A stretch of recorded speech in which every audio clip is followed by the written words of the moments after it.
बोलो जयकारा बोल मेरे श्री गुरु महाराज की जय। बोलो साचे दरबार साहिब की जय। है मेरे नाथ हर पल थामे रखना मेरा हाथ। है मेरे नाथ हर पल थामे रखना मेरा हाथ। करे विनती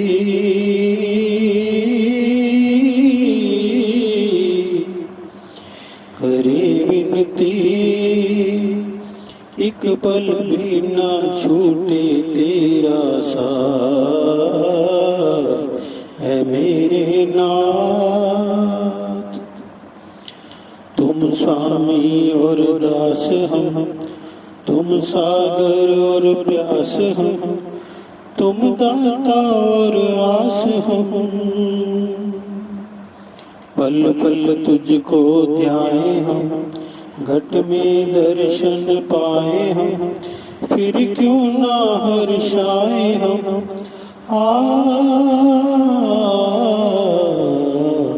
है मेरे नाथ हर पल थामे रखना मेरा हाथ।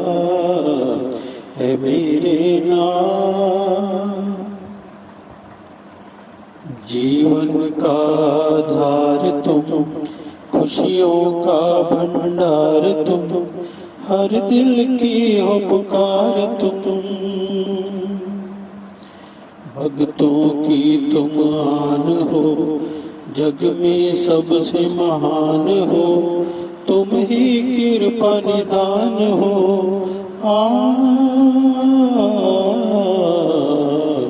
है मेरे नाथ हर पल थामे रखना मेरा हाथ। है मेरे नाथ माया से हमें मुक्ति दो, चरणों में प्रीति दो, अपनी पावन भक्ति दो। माया से हमें मुक्ति दो, चरणों में प्रतीति दो, अपनी पावन भक्ति दो। द्वार तुम्हारे आए हम, महिमा तेरी गाए हम, जीवन को महकाए हम।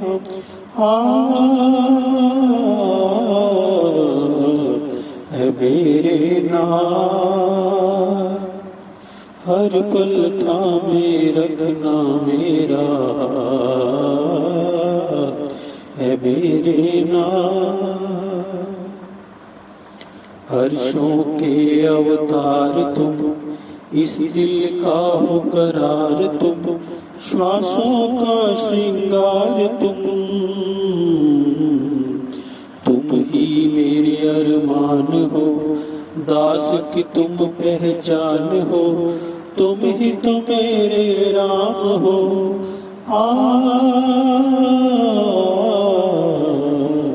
है मेरे नाथ हर पल थामे रखना मेरा हाथ। करे विनती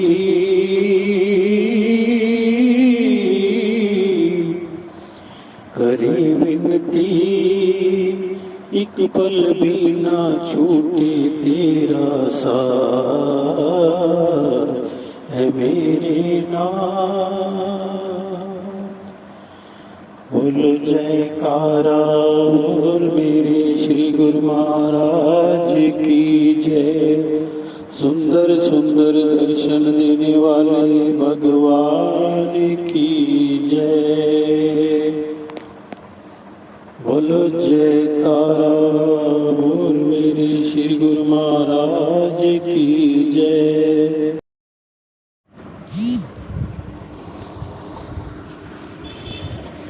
बोल जयकारा बोल मेरे श्री गुरु महाराज की जय। बोलो साचे दरबार की जय। श्री सद्गुरुदेवाय नमः। श्री परमहंस अद्वैत मत अमर ज्योति, श्री परमहंस अद्वैत मत पब्लिकेशन सोसाइटी, श्री आनंदपुर धाम, श्री द्वितीय पातशाही जी महाराज।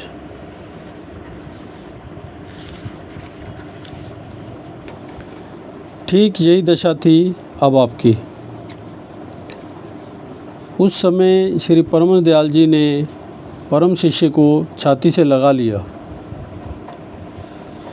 योग वशिष्ठ का कथन है, श्लोक, दर्शनात् स्पर्शनात् शब्दात् कृपया शिष्य देह के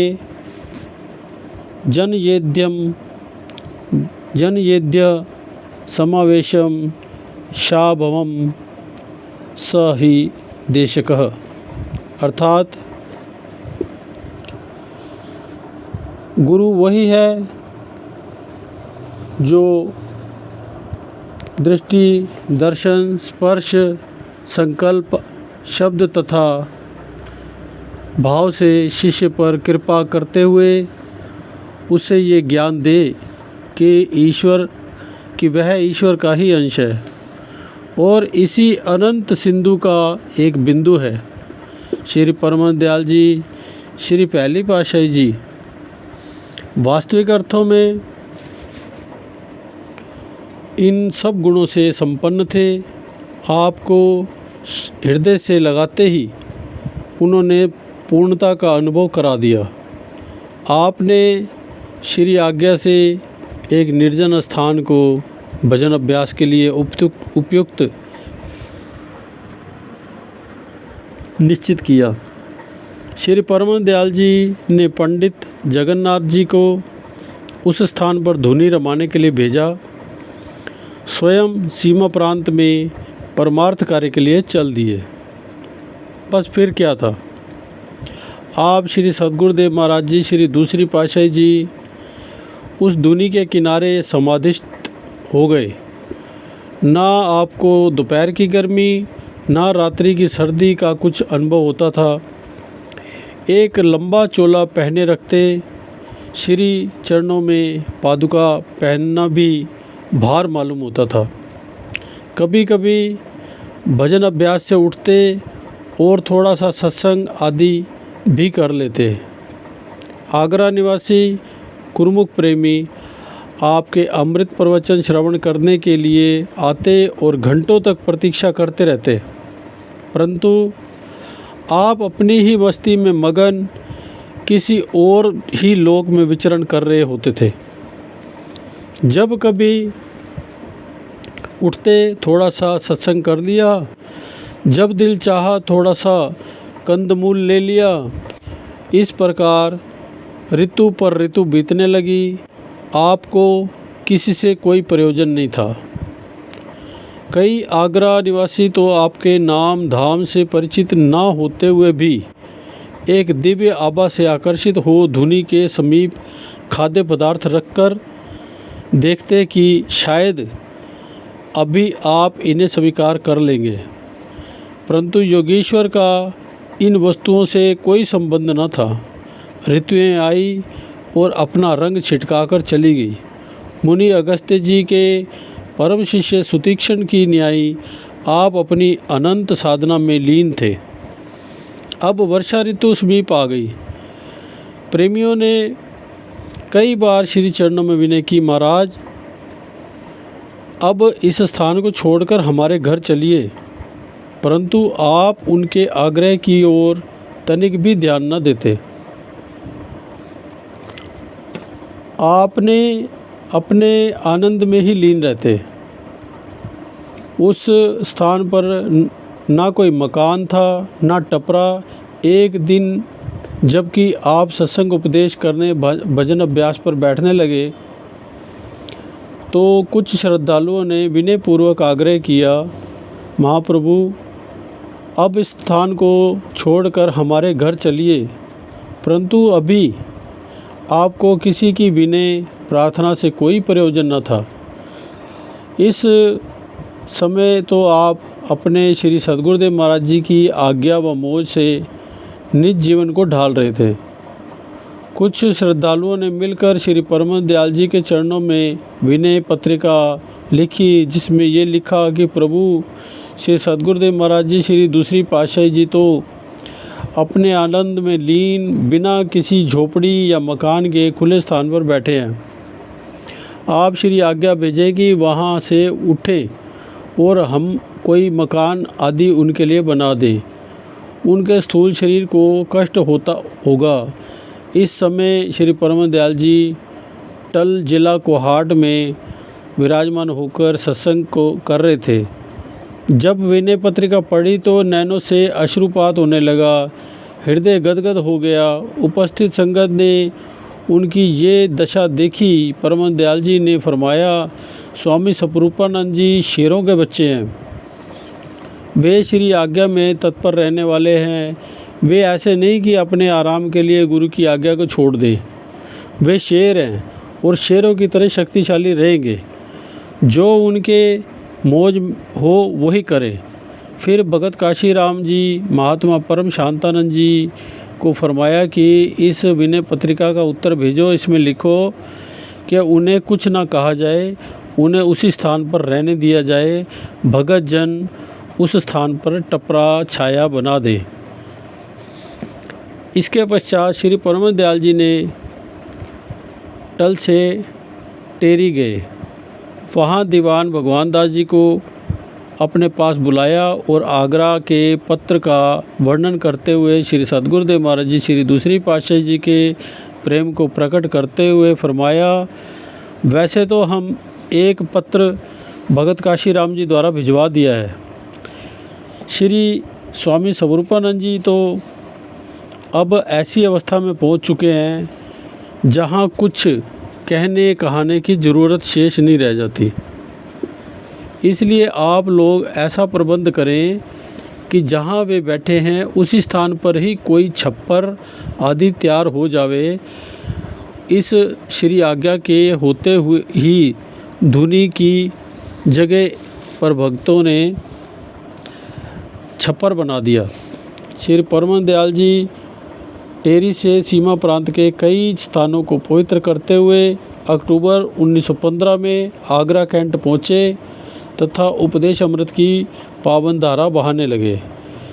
आप श्री सद्गुरुदेव महाराज जी श्री दूसरी पातशाही जी को पता चला कि श्री सद्गुरुदेव जी श्री परम दयाल जी आगरा में विराजमान है, तो आप श्री दर्शन के लिए चल दिए।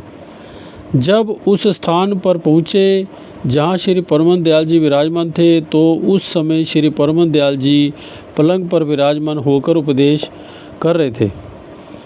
प्रेमी श्रद्धालु संगत श्री वचन परम वचन श्री वचनामृत श्रवण करने में संलग्न थी। आपको दूर से ही आते हुए देखकर श्री परम दयाल जी ने संकेत से संगत को मध्य से रास्ता बनाने की आज्ञा दी और फरमाया, रास्ता छोड़ दो भैया, परमहंस जी आ रहे हैं। रास्ता छोड़ दो भैया, परमहंस जी आ रहे हैं। सब संगत एक और होकर इधर उधर देखने लगी, परंतु उनकी समझ में कुछ ना आया। श्री परम दयाल जी ऐसा क्यों फरमा रहे हैं? सत्य तो है कि महापुरुषों के रहस्य को समझने के लिए जीव में शक्ति कहाँ है। ज्यों ही आप श्री परम दयाल जी के सन्मुख दंडवत वंदना कर समीप पहुँचे तो श्री परम दयाल जी ने बड़े स्नेह से पूछा कि आप आ गए। आपने विनय की, प्रभु श्री दर्शन की इच्छा ने हमें व्याकुल कर दिया, सो हम श्री दर्शन के लिए श्री चरणों में आ गए। श्री वचन हुए, आपने अच्छा किया, नहीं तो हमें आपके पास धुनी पर आना पड़ता। श्री परम दयाल जी आगरा में विराजमान थे तो जयपुर से लाला हजारी लाल व अन्य कई भगतजन आगरा में श्री दर्शन के लिए आए और श्री परम दयाल जी को जयपुर में दर्शन देने के लिए विनय की। कुछ समय यहाँ रहकर वे 8 जून 1916 को श्री परमान दयाल जी को जयपुर ले गए। श्री परमान दयाल जी जयपुर में विराजमान होकर पावन उपदेश अमृत की धारा बहाने लगे। महापुरुषों की प्रत्येक लीला में कोई ना कोई रहस्य छिपा होता है। वे अपने शिष्यों की समय समय पर परीक्षा भी लेते रहते हैं, परंतु बाहरी रूप से लोगों के सामने आदर्श रखने के लिए वे अंदर से कृपा दृष्टि रखते हुए शिष्य को गुण संपन्न बना देते हैं। वे बिल्कुल ऐसा करते हैं जैसे गुरु कुम्हार शिष्य कुंभ है, गड़ गड़ काढ़े खोट, अंतर हाथ सहार दे, बाहर बाहे चोट। परम संत श्री कबीर साहब जी। जैसे कुम्हार बर्तन बनाते समय बर्तन के अंदर तो अपना हाथ रख देता है और बाहर से चोटें मारता है, इसी प्रकार ही गुरु अपने शिष्य के प्रति करते हैं। आप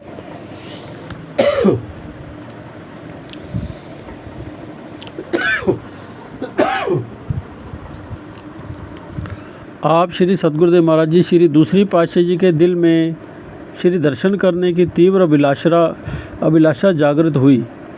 श्री परमान दयाल जी को जयपुर में विराजमान कुछ समय हो चुका था, अतः आप श्री दर्शनों की तीव्र उत्कंठा के कारण जयपुर पहुँचे। वहाँ श्री परमान दयाल जी की मौज कुछ ऐसी हुई कि ज्यों ही आपने श्री दर्शन किए, अभी आप दंडोत प्रणाम करके बैठने भी ना पाए थे कि श्री आज्ञा हुई तुरंत लौट जाओ। श्री आज्ञा पाते ही आप खड़े खड़े लौट आए। उस समय की दशा का वर्णन नहीं किया जा सकता। उधर ये आज्ञा फरमाई जा रही थी कि आप एकदम लौट जाओ, इधर आपने श्री परमान दयाल जी के नेत्रों में पानी भराया, परंतु किसी से कुछ भी कहा नहीं, अंदर ही पी गए। जिस स्थान पर श्री परमान दयाल जी विराजमान थे, उस स्थान से चलकर आप अभी थोड़ी दूर ही गए थे कि मार्ग में पंडित जगन्नाथ जी, जो श्री परमान दयाल जी के दर्शन के लिए घर से आ रहे थे, मिल गए। उन्होंने आपको अपने साथ घर ले जाकर स्नान करवाकर भोजन खिलाया। फिर आप लड़के को गाड़ी के किराए के लिए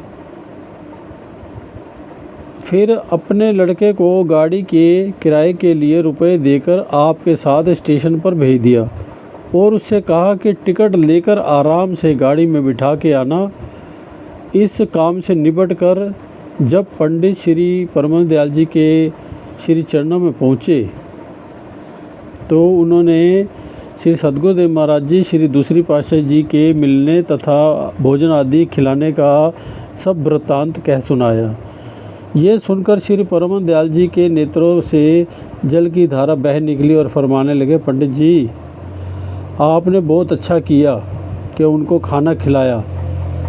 यहाँ तो सब दिल के अंधे थे, जो किसी ने उनको पानी तक ना पूछा।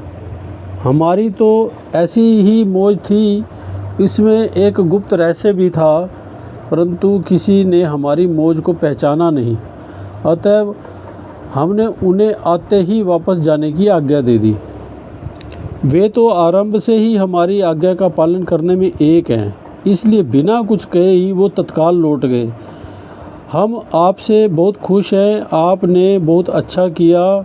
ऐसा फरमाकर श्री परमान दयाल जी मौन हो गए। उधर आपने पुनः आगरा में जाकर धुनी के समीप तपस्या आरंभ कर दी। लोग आपको श्रद्धा से हरिहर बाबा कहते थे।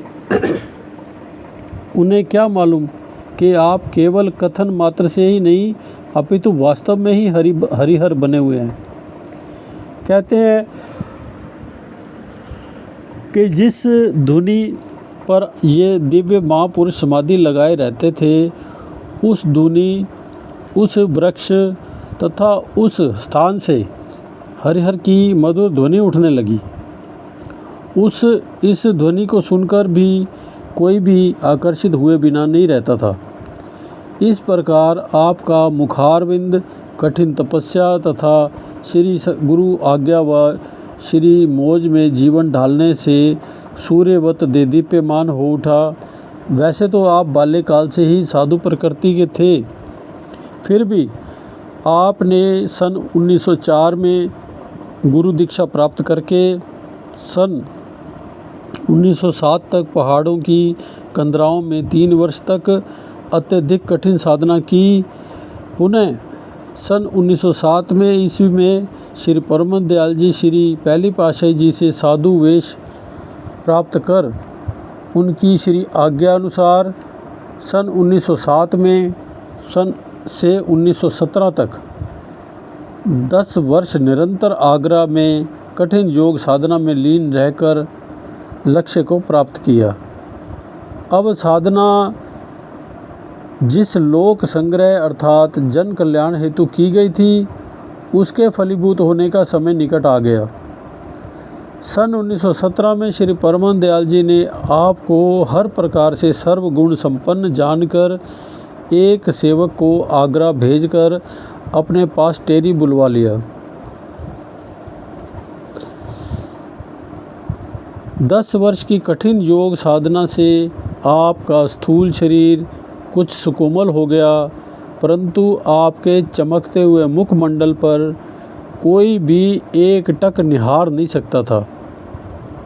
आपके परिश्रम से ही श्री परम दयाल जी अति प्रसन्न हुए, क्योंकि जिस अमर ज्योति का उपदेश आपने देश विदेश के कोने कोने तक फैलाना था, मोह ममता की गहरी नींद में सोए हुए जीवों को जगाना था तथा ज्ञानता में भटकते हुए जीवों को सन्मार्ग पर लगाना था, वे सब आपके लिए सरल हो गए। टेरी में कुछ दिन तक श्री परम दयाल जी ने आपको अपने पास रखा और भगत जनों से आपकी सेवा शुश्रूषा करवाई तथा बाद में सत्संग का कार्य भी करवाने लगे। बाहर से जो भी संगतें श्री परम दयाल जी के दर्शन के लिए आती, तो श्री परम दयाल जी आपको ही सत्संग उपदेश के लिए फरमाते। सब संगतें आपकी मधुर वाणी में अमृत प्रवचन सुनकर कृत हो जाती। आई हुई संगतें आपका मुक्त कंठ से यश गाती।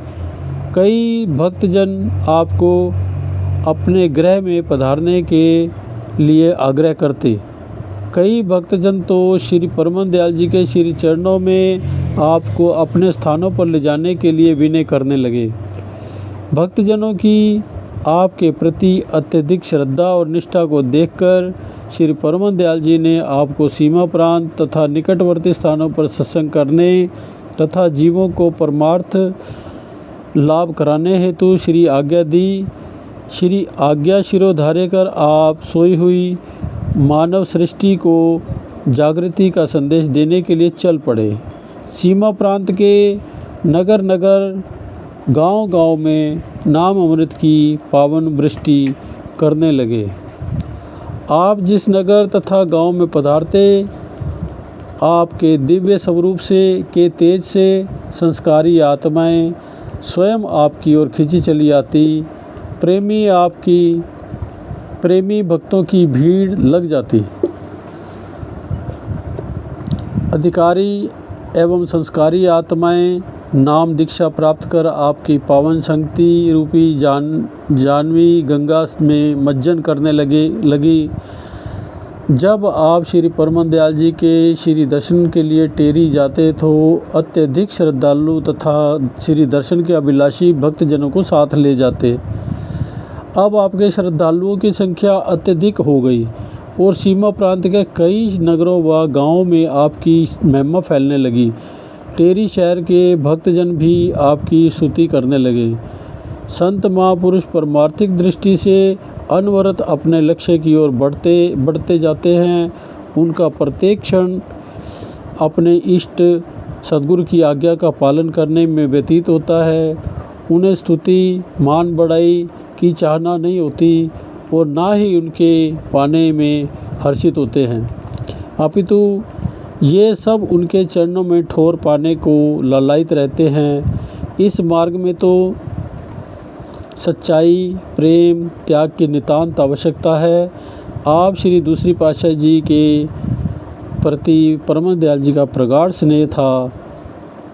उनकी अतुल्य कृपा को देखकर कई प्रेमियों के मन में शंका उत्पन्न हो गई। वे सोचते थे कि श्री परम दयाल जी के चरणों से दूर सत्संग प्रचार की सेवा करते हैं और श्री चरणों में रहने वाले प्रेमी तो अत्यधिक सीमा समीपता में रहते हैं। फिर भी इनका तेज ख्याति दिन प्रतिदिन अधिक क्यों होती जा रही है। ये नहीं जानते थे कि अवतारी विभूतियाँ इस धराधाम पर किस अलौकिक वेश में विचरण करती हैं तथा उनके बाहरी रूप को पहचानना कितना कठिन है। इधर श्री परम दयाल जी आपके अंतस्थित समीप होते गए। एक भक्त जो कि परम दयाल जी के श्री चरणों में रहता था, उसके दिल में अहम भाव का प्रादुर्भाव हुआ और श्री परम दयाल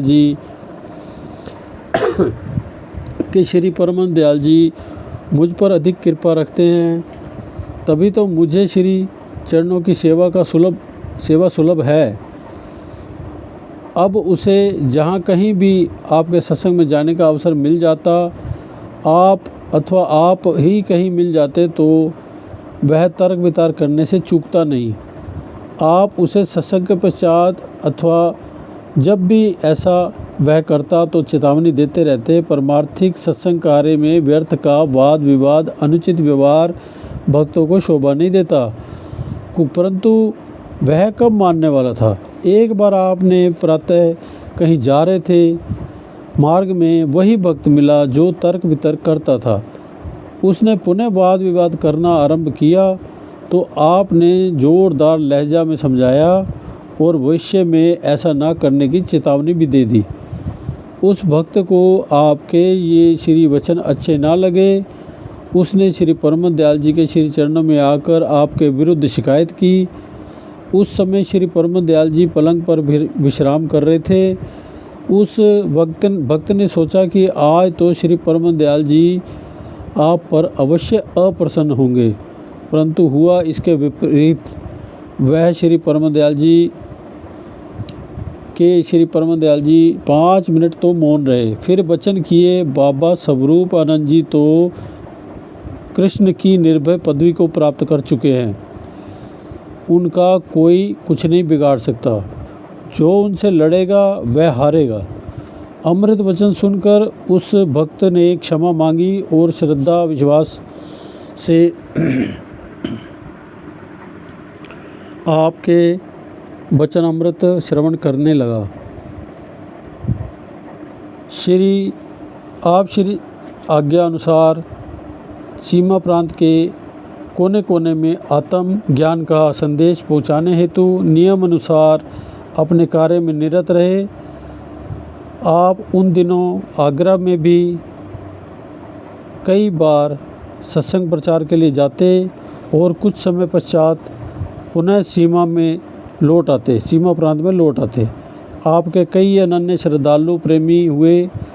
तभी तो परम दयाल जी ने एक बार फरमाया था कि जिस काम के लिए हम विश्व में आए थे उस काम को पूरा कर लिया है। बोलो जयकारा बोल मेरे श्री गुरु महाराज की जय। बोलो सच्चे दरबार की जय।